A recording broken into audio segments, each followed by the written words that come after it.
د مور دا محبت ناشنا محبت او چې د چا سره دا هستي د مور دا او د پلار دا نو قدر یې وکړئ مخکې د دې نه چې ستا د ژوند نه لاړ شي او تپوس یې د هغه چا نه وکړه چې د چا ساه وځي په دې ټکي پسې چې یو پیر ووایي چې مور او کور ته ورننوځي ووایي مور چې شوه او پلار چې شو داسې ناشنا جنت دی په دنیا کې دا باسې مور ته وایي که نه چې ته نه پوهېږي او ته بوډۍ شوي او ته څه وې الله اکبر چې دې بعضو ته حیران شم که نه دا چې مور پلار ته وایي ته څه وې اچھا چې ته د خبرو چغ په ویلی ته نن هغوی ته ته څه وې مصیب دومره دی چې عمر یې زیات شوی دی خبره واضح نشي کولی ته ورته صبر کوه خیر دی یو خبره ته یو لس پیرې واوره چې څه وایي د هغې نه بعد بیا یو ښکلی جواب ورکړه او الله سبحانه وتعالی قرآن کې څه ذکر کړي د هغوی د جواب په باره کې نه بل ځای ته لاړې الله سبحانه وتعالى القرآن کې دا خبره ذکر کړې ده وقضى ربك ألا تعبدوا إلا إياه وبالوالدين إحسانا إما يبلغن عندك الكبر أحدهما أو كلاهما فلا تقل لهما أف ولا تنهرهما اللوي وقل لهما قولا كريما اللوي يغضبانو سره په ډېر پستې او عزتمنې خبرې کې ډېر په طریقه به د هغوی سره خبرې کړي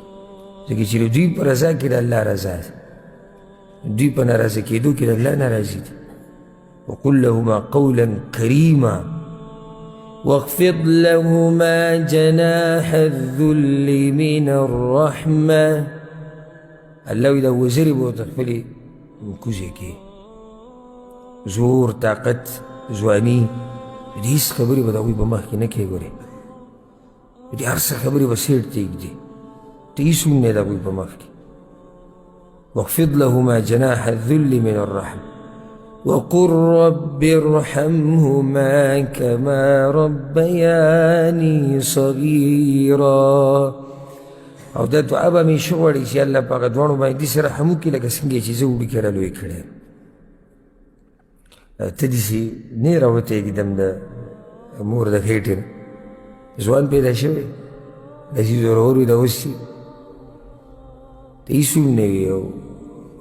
هغوی دې خیال ساتلی او نن ستا نمبر دی چې ته یې خیال وساتي او دا الله ډېرو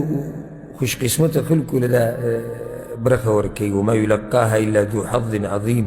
چې د هغه په ژوند کې بوډا پلار او بوډۍ موري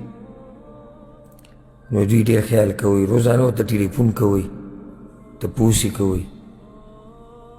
دا ښځې ته چې دومره ټلیفون کوي روزانه ورسره لګیا یې او په ګنټو او په څو منټو خیر د یو څو منټه پکې هغه بوډا سره خبرې کوه یو څو منټه د هغه بوډۍ سره کوه او خیر دی نشي ورکولی ګټې به څنګه دا ښځه ګوره بله هم کېږي ورب الکعبه بله کېږي او د دې نه ښایسته د دې نه درنه د دې نه مالداره د دې نه په هر څه کې اوچته بله ښځه میلاویږي یوه نه څلور نورې میلاویږي که دا لاړه او دومره پورې تنخته او دا بچي دا هم نور کېږي ګورې دا بچي هم کېږي خو دا مور پلار دا نن چې ورته ته د منټ دوه ټلیفون نشي کولی دا بیا نه راځي نو هسې دا یو نصیحت او د زړه درد ځکه چې ما ته د دې احساس دی زمونږ قدرمنه مور هغه ډېر مخکې د دغه نه تلې د دنیا نه او بیا زمونږ والد صاحب او خصوصا چې کله زه هغه ځای ته وګورم په کوم ځای کې چې زه یم د الله توفیق نه بعد او دا درسونه دا دعوت دا بیانونه په دې کې د هغه اوچتو خلکو لاسو د الله توفیق نه بعد نو دغه کسان چېرته زما نه هېرېږي او وخت په وخت د ژوند په هره مرحله کې زما مخې له دغه خلک راځي هغه څه یې ما له راکړي دي چې هغه ډېر مور پلار خپلو بچو له نشي ورکولی او الله یې ما ته ښوولی دی پیغمبر یې ما ته ښوولی دی څنګه به هغه مور پلار زما نه هېر شي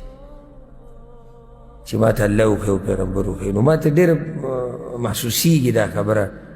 کوشش کوئ د خپل مور پلار قدر کوئ د هغوی خدمت کوئ د هغوی دعاګانې د هغوی نه واخلئ خپې ښکل کوئ بیمارانې علاج وله وکئ یو څو ورځې په دنیا کې پاتې دي وخت په وخت یې تپوس کوه په مخه ټلیفون تپوس څنګه یې ښه موقع درته میلاویږي ځه ملک ته لاړ شه ویې نه ویې ګوره وخت ورسره تېر کړه او بیا پته نه لګي نو هسې دا دې قصې نه دا خبره راووته چې د مور په بچي باندې دومره مینې چې ام قیس هغه کس ته چا چې وله زوی لمبه و هغې ته څه ووي وایي په یخو اوبو یې مه لمبوه دا خو یې ته وجني وایي او هغه مړ د مور د مینې زه نور څه ووایم دا د مور مینه ده وایي په یخو اوبو یې مه لمبوه دا خو یې ته وجني